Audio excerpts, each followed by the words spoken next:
요엘 2장 12절에서 17절까지 말씀입니다. 우리 찾으셨으면 한 목소리로 우리 하나님 말씀 같이 읽겠습니다. 12절부터입니다. 시작. 여호와의 말씀에 너희는 이제라도 금식하고 울며 애통하고 마음을 다하여 내게로 돌아오라 하셨나니 너희는 옷을 찢지 말고 마음을 찢고 너희 하나님 여호와께로 돌아올지어다. 그는 은혜로우시며 자비로우시며 노하기를 더디하시며 이내가 크시사 뜻을 돌이켜 지향을 내리지 아니하시나니 주께서 혹시 마음과 뜻을 돌이키시고 그 뒤에 복을 내리사 너희 하나님 여호와께 소제와 전제를 드리게 하지 아니하실는지 누가 알겠느냐. 너희는 시온에서 나팔을 불어 거룩한 금식일을 정하고 성회를 소집하라. 백성들아, 그 모임을 거룩하게 하고 장로들을 모으며 어린아이와 젖 먹는 자를 모으며 신랑을 그 방에서 나오게 하며 신부도 그 신방에서 나오게 하고 여호와를 섬기는 제사장들은 낭실과 제단 사이에서 울며 이르기를 여호와여, 주의 백성을 불쌍히 여기소서.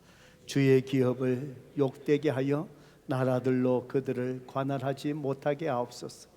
어찌하여 이방인으로 그들의 하나님이 어디 있느냐 말하게 하나이까 할지어다. 아멘.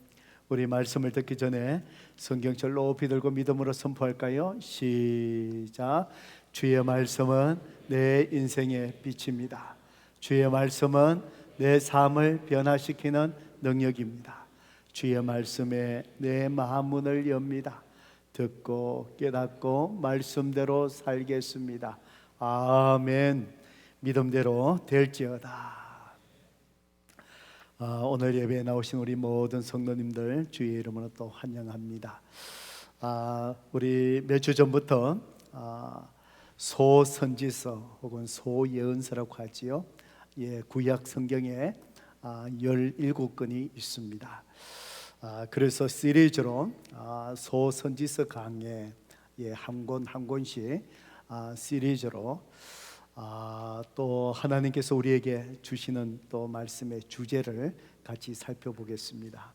소예언서가 12권이죠. 17권이 아니고 12권 주제를 이어서 같이 말씀을 살펴봅니다. 오늘은 두 번째 바로 요엘서입니다. 지난번에는 호세아 말씀을 우리 같이 나누었고요. 이 요엘 그 세 장으로 되어 있습니다. 아주 짧은 이 장으로 되어 있는데 이 말씀을 통해서 바로 오늘 저와 여러분에게 하나님께서 어떤 말씀을 해주실까요? 저는 이 말씀을 계속해서 또 묵상하면서 바로 요엘서의 메시지의 주제가 되는 말씀이죠. 저를 따라서 같이 한번 해보실까요?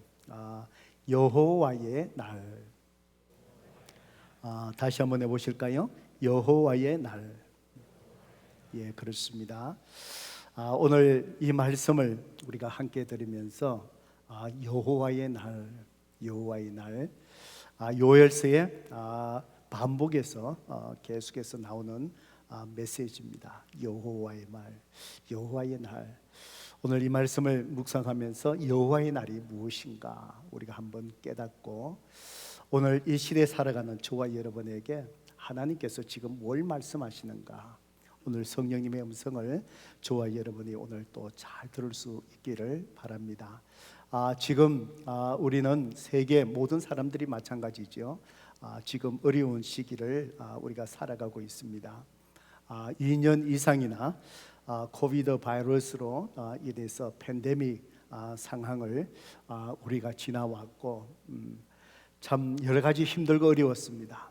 그러면서 미국에 지금 한 2년 조금 이 코비드 상황 속에서 코비드에 감염되어서 또 세상을 떠나신 분이 미국에서 약 한 100만 명이 된다고 합니다. 그래서 우리 미국에서 우리가 코비드로 감염돼서 세상을 떠나신 분들을 애도하자. 그래서 여러분 운전에 가시다 보면은 성조기를 이렇게 보면은 성조기가 밑으로 내려와서 조기가 개양되어 있습니다. 그래서 우리가 코비드로 세상 떠나신 100만 명을 우리가 슬퍼하며 함께 애도하자. 그래서 미국이 조기를 달고 지금 이렇게 애도하고 있는 그런 기간입니다. 참 많은 사람들이 세상을 떠났고 미국뿐만 아니라 이 세상의 모든 나라들이 마찬가지일 겁니다. 우리가 또 뉴스를 듣고 알고 있는 것처럼 지금 북한에 또 이렇게 코비드가 이제 그쪽으로 전염이 되어서 굉장히 참 어느 나라보다도 더 어려움에 처하고 있지 않을까, 참 그런 생각을 또 해보게 됩니다. 이제 팬데믹을 벗어나면서 그때 참 우리가 어려울 때 미국 정부에서 또 비즈니스 하시는 분들 또 가정별로 많은 재정적인 도움을 주었습니다. 참 그때 느낀 것이 참 미국이 참 부유한 나라기는 부유한 나라구나, 참 감사하는 마음도 있었습니다. 그렇지만 이제 팬데믹을 벗어나면서 그 후유증으로 지금 경제적으로 지금 불황을 이렇게 겪고 있습니다. 여러분이 체감적으로 지금 느끼고 있는 것처럼 모든 물가가 참 너무 많이 올랐죠. 많이 올랐습니다. 텍사스의 가스비가 아무리 올라가도 4불을 넘지 않았는데 몇 주 전에 벌써 4불을 휘청 이렇게 넘어서 버렸습니다. 모든 것에 또 물자들이 비서지기 시작했고요. 그리고 또 정권이 어떻습니까? 스탁이 몰락했습니다. 그런데 아직까지 이 바닥은 아니래요. 더 내려간다는 얘기겠죠. 바닥을 치려면은 앞으로 더 내려갈 것이다, 그런 얘기하고 앞으로 더 경제적인 어려움들이 지금 이자율들이 막 올리죠. 올리고 여러 가지로 애쓰고 있지만 앞으로 곧 더 힘든 경제적인 불황을 우리가 겪게 될 것이라 많은 사람들이 그렇게 얘기를 하고 있습니다.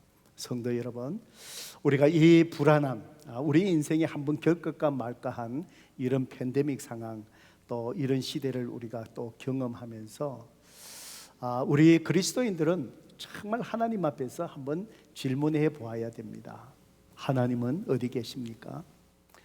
이 어려운 상황 속에 앞으로 더 어려워진다고 하는데요.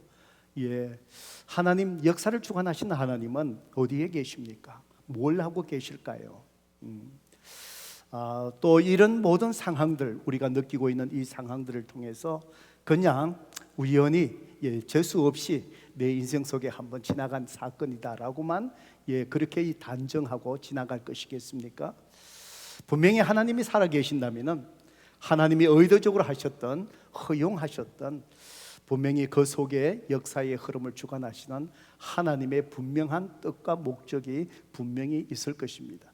그렇다면 우리가 겪고 있는 이 상황, 앞으로 더 힘든 상황을 우리가 맞이해야 될 텐데, 바로 그런 상황 속에서 하나님께서 우리를 향한, 하나님이 말씀하시고자 하는 하나님의 음성, 그것은 이 상황 속에서 저와 여러분을 향한 하나님의 그 음성이 무엇이라고 생각하십니까? 그것이 무엇일까요?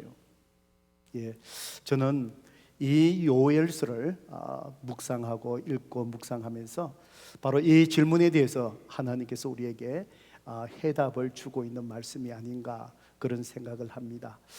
이 요엘서는 기원전 841년에서 790년 사이에 또 일어난 그 시대 속에서 요엘을 하나님께서 부르시고 그 시대를 살아가는 백성들, 특별히 남유다에 있는 백성들을 향하여서 하나님이 주신 메시지이고, 또 선지서 중에서도 또 가장 오래된 선지서라고 그렇게 얘기를 합니다. 그런데 오늘 우리가 1장의 이 말씀들 읽지는 않았지만 이렇게 보면은 바로 남왕국 유다에 큰 자연적인 재해가 일어납니다. 그것이 바로 무엇이냐면은 메뚜기 때의 자연재앙입니다. 어떤 분들은 이것이 앞으로 일어날 사건의 예표로서 또 일어날 사건이다라고 또 얘기하기도 하지만 실제로 저는 생각하기에 이 시대 때 일어난 사건이라고 그렇게 생각을 합니다. 또 성경에는 기록되지 않지만 그 시대 속에서 보니까 또 그 이 시대 속에 그들이 지진도 경험하는 자연의 현상들이 바로 이 시대에 있었다라고 그렇게 성경 밖에 역사가들이 또 기록을 하고 그렇게 있습니다. 아무튼 우리가 우리의 시대에 정말 우리의 일생 속에 한번 겪을까 말까 한 코비드로 인한 팬데믹 상황을 지나온 것처럼 바로 그때 그들에게서도 메뚜기들이 이렇게 급습을 해서 모든 농산물을 갖다가 다 초토화시켜버리는 그런 일이 가끔 있었는데 바로 요엘 선지자의 이 시대에 남유다 백성들이 그것을 경험하게 되었습니다. 여러분 1장 2절을 성경책을 펴시고 같이 한번 볼까요? 늙은 자들아 너희는 이것을 들을지어다. 땅의 모든 주민들아 너희는 귀를 기울일지어다. 너희 날에나 너희 조상들의 날에 이런 일이 있었느냐라고 묻습니다. 나이 많은 분들을 얘기합니다. 인생을 오래 살았지요? 너희들이 오래 살 동안에 바로 지금과 같이 이렇게 메뚜기들이 와서 모든 이렇게 농산물을 초토화시키고 경제적으로 완전히 혼란스럽게 만드는 이런 일들이 너희들 일생 속에 있었던 적이 있느냐라고 그렇게 묻습니다. 그리고 3절입니다. 1장 3절 너희는 이 일을 너희 자녀에게 말하고 너희 자녀는 자기 자녀에게 말하고 그 자녀는 후세에게 말할 것이니라. 바로 그런 일들 속에서 하나님이 경고하시는 그 음성이 분명히 있는 데에 너희들은 그것을 그냥 우연히 일어난 사건 그 사건으로 치부하지 말고 바로 이러한 일들이 일어난 것에 대해서 너희 자녀에게 얘기하고 자녀는 자녀에게 얘기하고 후대에게 이 일들을 이야기해 주라. 바로 그 속에 하나님께서 분명히 보여주시고자 하는 하나님의 메시지가 있다는 사실이지요. 그 메시지가 엄중하다는 것이지요. 그러니까 너희들 당대에만 들어야 될 메시지가 아니라 바로 이러한 현상들을 통해서 시대 속에 하나님 말씀하시는 메시지가 너희 후손들에게도 그 마음판에 새겨서 하나님의 그 경고의 음성을 들어야 된다 이 말이지요. 이제 4절을 볼까요? 어떤 일이 실제로 일어납니까? 팥종이가 남긴 것은 메뚜기가 먹고 메뚜기가 남긴 것을 너치가 먹고 너치가 남긴 것을 황충이 먹었도다. 여기에 네 종류의 곤충이 나옵니다. 그런데 이 곤충들이 메뚜기가에 속한 곤충이라고 얘기하는데 확실히 어떻게 다른가에 대해서는 구체적으로 아마 설명이 잘 안 되는 것 같아요. 아무튼 팥종이라는 곤충이 먼저 와갖고요 다 먹어버립니다. 모든 농산물을 갉아먹습니다. 그런데 일부는 남게 되겠지요. 남게 되는데 메뚜기가 와서 또 남은 것 중에서 먹어버립니다. 그리고는 또 남아있는 것 중에서 너치가 와서 먹어버리고요 또 조금 남아있는데 그것조차도 또 황충이 와갖고요 그걸 남은 것을 갖다가 다 이렇게 먹어버리지요. 그러니까 무슨 얘기지요? 완전히 초토화되고 멸망에 이르기까지 바로 이런 일들이 자연재해가 또 일어날 것이다, 또 일어났다라는 그런 얘기지요. 성도 여러분, 그렇습니다. 왜 이런 일들이 일어났을까요? 왜 그들에게 이런 엄청난 재앙들 이것들이 왜 일어났을까요?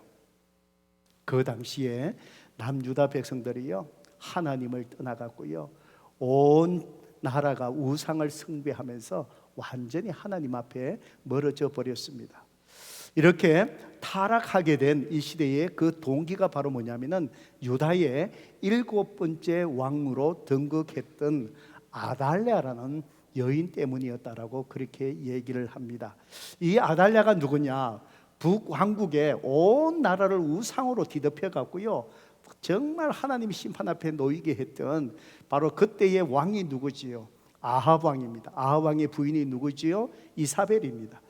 이 아합이 이방 여인 이사벨을 왕비로 맞아들이면서 이사벨이 바로 이 우상들을 가지고 왔고요 좀 치맛바람이 좀 강했던 것 같아요. 그래서 온 나라를 우상천지로 만들어 버렸습니다. 바로 아합과 이사벨 북이스라엘의 아하가 이사벨의 그 딸이 누구냐면은 아달랴입니다. 그래서 그 당시에 바로 북왕국하고 남유다가 정략적으로 이 혼인 관계를 맺은 거예요. 그래갖고 이 아하가 아사벨의 딸인 아달랴가 남유다 왕국의 며느리로 시집오게 된 거예요. 예. 그러다가 이제 남편이 죽고요. 자기 아들 아하시아가 왕위에 올랐을 때에 이 아달랴가 이게 치마폭이 엄마를 닮아갖고 이 아들 뒤에서 섭정을 하는 거예요. 예. 섭정을 하고 그리고는 이제 이 아들이 왕이 죽자 이 아달랴는 여인이 욕심이 생겨갖고 자기가 왕에 오르려고 한 거예요.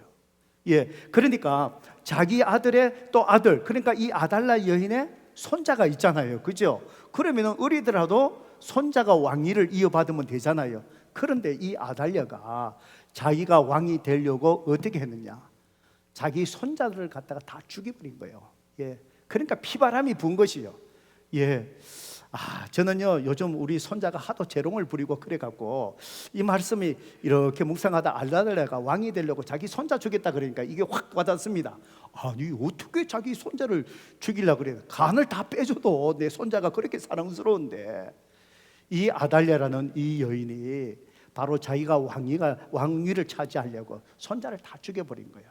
그런데 하나 요아스라는 그 어린 손자는 바로 그 순간을 위기를 모면했습니다. 숨을 지내게 됩니다. 예. 그러다가 6년이 지났습니다. 6년이 지나갔고요. 이제 그때 이제 제사장 여호야다가 이 요아스를 잘 이렇게 숨겨서 돌보고 온 거예요. 그래서 이제 이 요아스를 갖다가 정통 왕위로 이제 다시 세워서 아달랴가 이제 거기에서 이제 물러나게 되는 것이지요. 바로 이 시점에 바로 이 아달랴라는 이 여인이 온통 손자족의 왕위를 차지하고 그러면서 우상을 섬기고 이렇게 해서 하나님을 완전히 떠나 있는 그 상황 속에 일어난 사건이고 이때에 요엘 선지자를 통해서 하나님께서 말씀하시는 거예요. 성도 여러분, 하나님을 떠나 있는 그들에게 바로 이 메뚜기의 재앙의 자연재앙 바로 이걸 예표로 삼으면서 요엘 선지자를 통해서 하나님이 그 백성들에게 하나님을 떠난 백성에게 주시는 메시지가 뭘까요?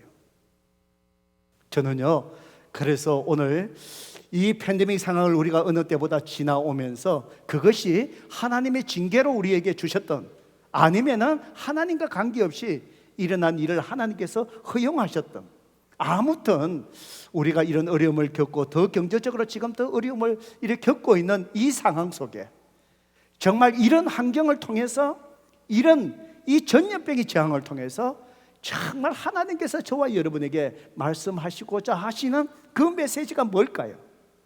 저는 요엘 선지자를 통해서 그 당시의 백성들에게 메뚜기 재앙을 통해서 말씀하시고자 했던 하나님의 음성, 그것이 바로 오늘날 저와 여러분에게 하나님이 하시는 동일한 말씀이라고 저는 믿습니다. 이 요엘서를 통해서 바로 하나님께서 그 백성들 하나님을 떠나 있는 우상만 섬기고 세상으로 빠져 있는 그들을 향하여 하나님께서 주신 메시지가 바로 무엇일까요? 아마 첫째는 이 메뚜기 재앙을 너희들이 어떻게 바라봐야 될 것인가, 어떻게 해석해야 될 것인가. 성도 여러분, 여러분에게 일어난 고난을 여러분은 어떻게 해석해야 될까요? 오늘 우리가 다 같이 겪고 있는 이 팬데믹, 그 이후에 찾아온 경제적인 불황들, 이것을 우리는 영적으로 어떻게 이 시대를 저와 여러분이 해석해야 될까요? 그 속에 담겨져 있는 하나님이 우리에게 말씀하시고자 하는 그 메시지가 도대체 무엇일까요? 바로 요엘서를 통해서 하나님이 말씀하시고자 하는 바로 그 한마디의 말씀을 요약한다면 오늘 설교의 제목처럼 바로 무엇인 줄 아십니까? 여호와의 날이 가까웠다는 거예요. 여호와의 날이 가까웠다는 거예요. 성도 여러분, 성경을 펴고 저를 따라서 한번 같이 볼까요? 이 짧은 3장의 말씀 속에 여호와의 날이 가까웠다는 말이 계속해서 반복이 됩니다. 먼저 1장 15절을 보셔요. 1장 15절을 봅니다. 슬프다 그날이요, 여호와의 날이 가까운 날이 곧 멸망같이 적는 자에게서부터 이르리라. 바로 멸망의 날이라는 것이지요. 그래서 슬프도다 슬프도다, 여호와의 날이 너희들에게 지금 가까웠다고 얘기합니다. 2장 1절을 봅니다. 시온에서 나팔을 불며 나의 거룩한 산에서 경고의 소리를 질러 이 땅 주민들로 다 떨게 할지니 이는 여호와의 날이 이르게 됨이라. 이제 임박하였느니라. 성도 여러분, 저기 쳐들어올 때에 파수꾼이 나팔을 들고 소리를 크게 불러서 저기 쳐들어옵니다. 위기에 있습니다. 모두 싸우기를 준비하세요. 경고하는 그 나팔 소리를 크게 울리라는 거예요. 경고의 소리를 질러라는 거예요. 왜 그러냐면은 여호와의 날이 여러분에게 지금 임박했기 때문에 그렇다라고 그렇게 지금 얘기하는 것이지. 2장 11절을 또 봅니다. 2장 11절에 보면은 여호와께서 그의 군대 앞에서 소리를 지르시고 그의 진영은 심히 크고 그의 명령을 행하는 자는 강하니 여호와의 날이 크기 심히 두렵도다. 당할 자가 누구랴? 이 여호와의 날을 이걸 지나갈 자가 누구 있겠는 거냐? 심히 두렵도다. 2장 31절을 또 봅니다. 2장 31절에 보면은 누구든지 여호와의 이름을 부르는 자는 2장 몇 절이죠? 2장 31절. 여호와의 크고 두려운 날이 이르기 전에 해가 어두워지고 달이 핏빛까지 변하려는구나. 그리고는 또 마지막으로 3장 14절을 봅니다. 3장 14절을 봅니다. 사람이 많음이여 심판의 꼴짜기에 사람이 많음이여 심판의 꼴짜기에 여호와의 날이 가까웁니다. 성도 여러분, 바로 지금 이 요엘 선지자가 백성들을 향하여 말하고 있는 여호와의 날, 그 여호와의 날, 그것은 바로 어떤 의미입니까? 근본적으로 이 여호와의 날은 주님이 다시 오실 때 마지막 종말에 하나님께서 무섭게 심판하실 그 심판의 날이기도 하고, 바로 지금 요엘이 얘기한 또 이 여호와의 날은 바로 하나님께서 이 백성들의 죄악을 참고 돌아오기를 기다리시고 경고하시고 말씀하시고 바로 기다리시다가 이제는 어느 때의 한순간에 하나님께서 백성들에게 하나님께서 역사를 주관하고 계시는 하나님 되심을 개입하셔서 하나님의 되심을 드러내시는 엄청난 심판으로 드러내시는 그날, 그 날이 바로 뭐라는 거예요? 여호와의 날이다, 이 말입니다. 성도 여러분, 그렇습니다. 오늘 저와 여러분이 정말 이 땅 속에 살아갈 때에 때로는 하나님께서 우리 삶 속에 함께 하시는가, 정말 하나님이 살아계시는가, 이 상황이 너무나 혼돈될 때도 참 많이 있습니다. 때로는 하나님의 공의가 사라지고 불의한 자가 잘 되고요, 부도덕이 판을 치고요, 오히려 하나님 앞에 믿음을 지켜나가는 믿음의 사람들이 더 고통당하고, 오히려 하나님을 알지 못하는 자들은 세상 속에서 더 풍요를 누리고 걱정이 없고 염려가 없고, 그럴 때마다 우리 속에 느끼는 것이 무엇일까요? 정말 내가 믿는 하나님이 살아계시는가? 정말 하나님이 역사를 주관해 가시는가? 때로는 우리는 의심할 때가 있습니다. 팬데믹을 거쳐오면서 그런 것 같아요. 예배 한두 번 안 드려보니까 어때요? 좋지 않아요? 여러분, 그렇지 않아요? 팬데믹 때 그냥 인터넷으로 온라인으로 예배 드리니까 솔직히 저도 좋습니다. 주일 끝나고 성경 공부, 보통 주일날 주일 설교하지요. 새로운 삶 정신 먹고 나면 또 성경 공부 가르치지요. 1부 예배 설교하지요. 3부 예배 3시에 설교하지요. 주일날 말씀을 4번 전하고 나면 완전히 몸이 무거워져요. 완전히 지쳐버려요. 그런데 온라인에 한 번만 예배 탁 드리니까 주일이 얼마나 시간이 많고 좋은지요. 저도 편하더라고요. 그 익숙함, 그 편리함 속에 젖어들고 있다 보면 아직도 젖어들고 있는 사람들 수없이 이 땅에 많이 있죠. 그런데 그들의 삶 속에 하나님이 없어도, 내가 예배 제대로 드리지 않아도 별 문제가 없어요. 오히려 어려운 가운데서도 주님의 전에 나와 예배 드리는 자보다 저들의 삶이 더 잘 된 것 같아요.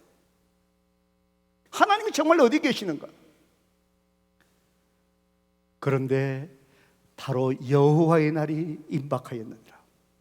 그러나 하나님은 이 침묵을 깨뜨리시고 당신이 살아서 역사하시고 주관하고 계신다는 것을 하나님이 곧 드러내실 것이라는 거예요.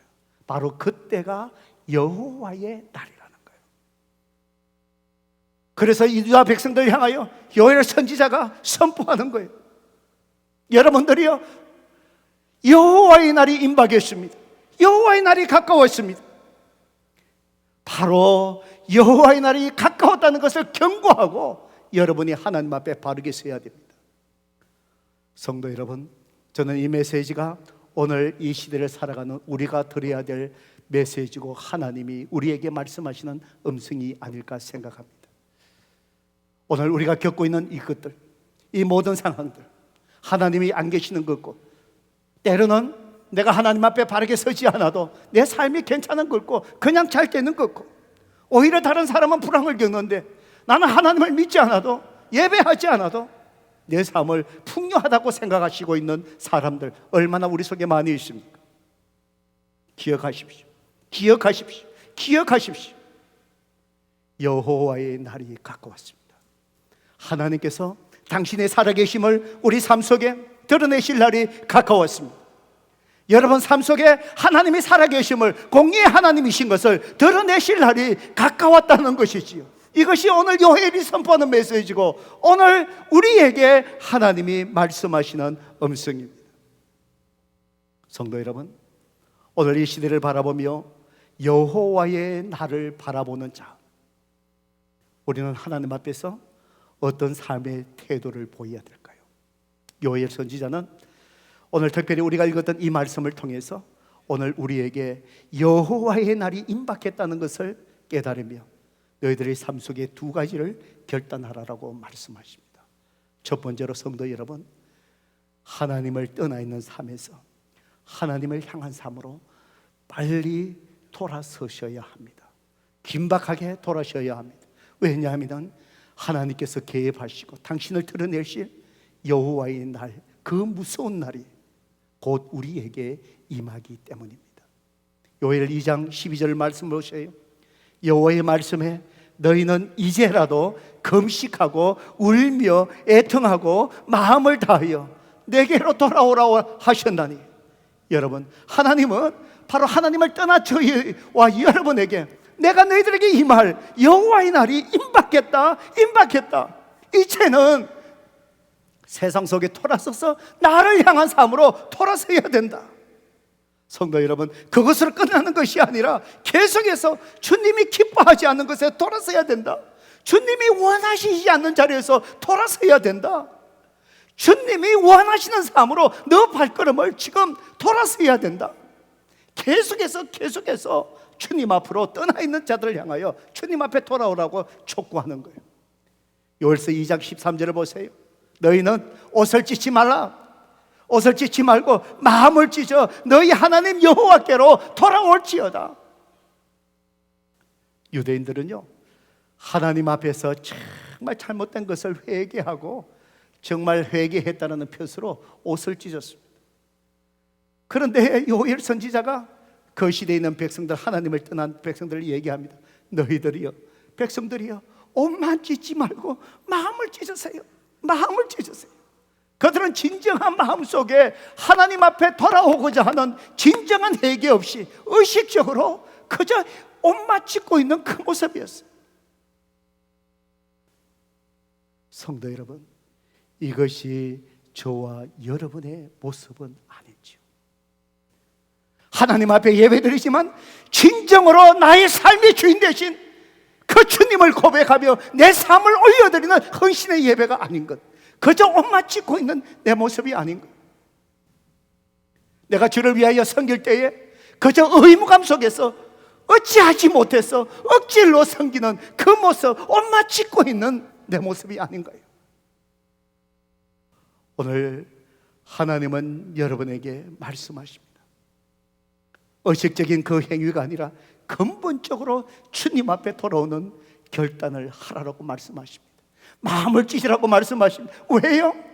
하나님께서 당신 되심을 드러내실 여호와의 날이 임박했다라고 바로 말씀하시기 때문에 그렇습니다. 우리는 마음을 찢고 예배의 자리로 나아가 하나님을 경배해야 됩니다. 우리는 마음을 찢고 기도의 자리로 나가 하나님을 절대적으로 의지하는 자리에 나가야 됩니다. 우리는 말씀의 자리로 마음을 찢고 나아가서 주님께서 나에게 말씀하시는 주의 음성에 우리는 귀를 기울여야 합니다. 바로 여호와의 날, 주님이 우리의 삶 속에 개입하셔서 당신의 당신 대신 공의의 하나님을 드러내실 그 날이 가까웠기 때문에 그렇습니다. 성도 여러분, 그렇습니다. 오늘 여러분의 삶이 어디에서 주님과 멀어져 계십니까? 여러분의 가정이 어디서 멀어져 있습니까? 여러분의 자녀는 어떻습니까? 정말 하나님 앞에 참 예배자로 서가 있습니까? 하나님을 경배하는 자로 서가 있습니까? 하나님의 말씀은 얼마나 여러분 가운데 가까이 있습니까? 여러분 성령의 음성을 어떻게 매일같이 듣고 계십니까? 오늘 우리가 드리는 예배가 혹시나 습관적으로 드리고 있는 그런 예배는 아니신지, 정말 팬데믹 상황같이 심각한 문제들 이 어려움 속에 헤쳐나가면서 여러분은 얼마나 하나님을 갈망하며 주님을 찾으셨습니까? 여호와의 날이 임박했느니라. 나팔을 크게 불고 경고하고 여호와의 날이 가까웠다고 경고하라. 오늘 여호와의 날이 우리의 삶 속에 가까운 것을 느끼며 오늘 하나님을 떠난 자리에서 정말 마음을 찢으며 주님 앞에 온전히 들어가 주님과의 관계가 회복되는 저와 여러분, 그리고 여러분의 가정, 우리 교회가 되기를 주님의 이름으로 축복합니다. 여호와의 날이 가까웠기 때문입니다. 두 번째로, 여호와의 날을 바라보는 자의 삶의 태도는 어떠해야 될까요? 성도 여러분, 기억하셔야 됩니다. 우리가 하나님 앞에 돌아가면 하나님은 우리를 축복하시는 하나님이십니다. 요엘서 2장 13절을 보셔요. 너희는 옷을 찢지 말고 마음을 찢고 너희 하나님 여호와께로 돌아올지어다.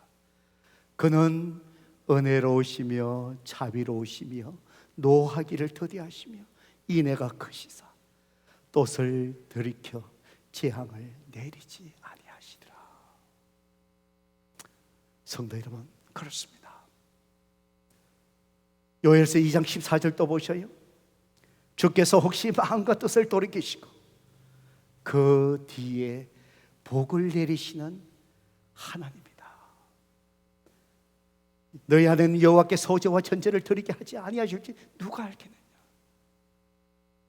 하나님은 재앙과 심판의 날, 여호와의 날을 정하시고 회개를 촉구하시지만 하나님의 궁극적인 오더는 무엇입니까? 우리를 향한 재앙도 아니고 하나님은 우리를 축복하시려고 하는 거예요. 그렇습니다. 저는 이 시대를 바라보며 팬데믹을 지쳐 이렇게 지나오면서 정말 하나님이 노하기를 더디하시고 많이 참으시는 하나님이신 것을 저는 깨닫습니다. 너무나 많은 성도들이 하나님의 품을 떠나가 있습니다. 신앙의 열정을 잃어버렸습니다. 이제는 주일날 나와서 예배 드리는 것조차도 귀찮아합니다. 그때마다 목회자로서 위기의식을 느낍니다. 오늘 이 메시지처럼 여호와의 날이 가까운데,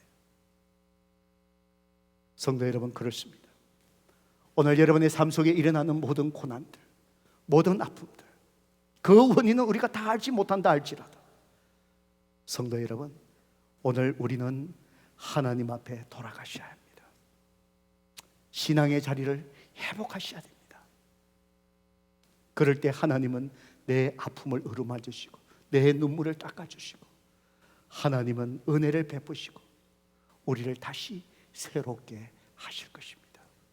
오직 예수 그리스도 안에 소망이 있습니다. 놀만 빈센트 필 목사님이 계십니다. 이분이 처음에 목회하실 때에 참 너무 힘들었답니다. 목회를 시작하면서 첫 목회다 보니까 힘이 들어서 이게 후두염이 걸려갖고요, 말을 하실 수 없을 정도까지 그렇게 건강이 나빠졌답니다. 설교를 하셔야 될 목사님이 이 말을 할 수 없으면 어떻게 그 목회를 할 수 있겠습니까? 그래서 병원에 가서 이제 입원해서 치료를 받습니다. 그때 의사 선생님이 이 목사님을 향해서 이렇게 얘기하더랍니다. 목사님 참 걱정이 많으시군요. 이분이 후두염 걸려서 이렇게 고생하는 거 보니까, 이분이 얘기 나눠 보니까 그걸 발견한 것 같아요. 목사님 걱정이 많으시군요. 그래서 목사님이 얘기합니다. 그래요, 제가 이렇게 참 걱정이 많습니다. 목사님, 무슨 걱정이 그렇게 많으세요? 이 목사님이 이렇게 얘기합니다. 제가 목회를 처음 하면서 매일같이 설교가 걱정이죠. 주일 설교 끝나고 나면 또 주중에 설교해야 되고, 이런 설교 저런 설교, 매일매일 같이 참 다가오는 설교에 대한 그 중압감들, 이 걱정, 아마 목사님들이 다 설교의 중압감은 다 있는 것 같아요. 예, 저도 그렇습니다. 예, 저도 한번요, 외부 이 강사님들 방문하신 분들 이렇게 계시갖고요, 주일 단을 비우고 설교하시게끔 이렇게 하시잖아요. 너무 저는 행복해요. 벌써 다음 주일날 어떤 목사님 설교하신다, 딱 스케줄이 잡혀져 있으면 그 다음 그 한 주는 설교에 대한 걱정이 없으니까 너무 행복해요. 두 번 설교하지 않으면 어떤 줄 아세요? 조금 걱정이 돼요. 그렇지만 이 목사님들에게 매주 설교한다는 이 부담은 항상 있는 것 같아요. 그래서 아마 이 목사님이 이 목회를 처음 하면서 설교에 대한 부담이 너무 컸던 것 같아요. 그때 의사 선생님이 바로 목사님에게 이렇게 조언을 합니다. 목사님, 설교하는 일에 집중하지 마시고 하나님께 집중하십시오. 설교하는 일에 집중하지 마시고 하나님께 집중하십시오. 성도 여러분, 그렇습니다. 여러분 삶 속에 힘든 것이 무엇입니까? 우리의 인생 속에 어려움은 있을 수밖에 없어요. 자녀의 문제가 생기고요, 내 마음대로 되지 않고, 또 비즈니스 내 마음대로 되지 않잖아요. 팬데믹이 왔을 때 우리 경험했잖아요. 다 문 닫아야 됐잖아요. 지금 새로운 환경이 나오죠. 지금 불황이 오잖아요. 또 여러분의 비즈니스가 어떻게 될지 모르잖아요. 어떤 일이 일어날 줄 모르잖아요. 내 삶 속에 힘들고 어려움이 있다 할지라도 근본적으로 그 해결책, 그것은 무엇인 줄 아십니까? 하나님께 집중하는 거예요.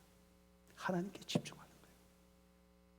바로 이 당시에 요엘 선지자, 이 당시 하나님을 떠나가 있는 자들, 메뚜기 재앙을 당하고 고통당하고 그보다 더 무서운 일들이 그들에게 다가오고, 하나님께서 말씀하시는 것이 바로 무엇입니까? 나에게 집중해라. 내가 역사의 흐름을 주장하고 있단다. 너희들이 느끼기에 하나님이 어디 계신가 의심이 될 수 있을지언정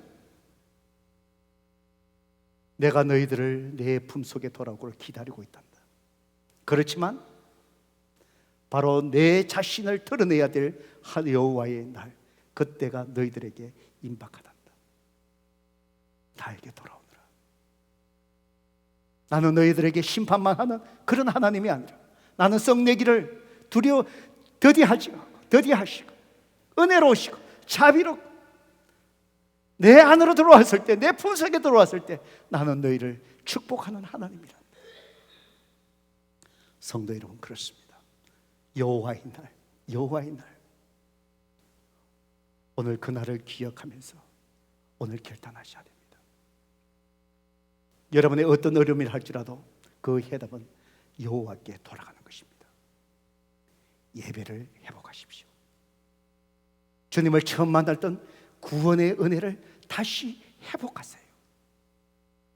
십자가를 바라보아도 내가 하나님이 구원해 주셨다는 그 은혜를 생각해도 여러분의 가슴에 감동이 없습니까? 주님 앞에 엎드려 십자가 아래서 우셔야 합니다. 애통하셔야 됩니다. 그 굳어진 단단한 마음을 기영해 주시도록, 성령 하나님이 갈아주시도록, 갈아엎어 주시도록 우리는 애통하며 절규하며 주님 앞에 몸부림쳐야 됩니다. 바로 주님 앞에 돌아갈 때, 바로 주님께서 여러분의 인생 속에 바로 동력하시고 은혜로 덮어주시고 고통 속에, 고난 속에서 능력히 이기게 하실 것입니다.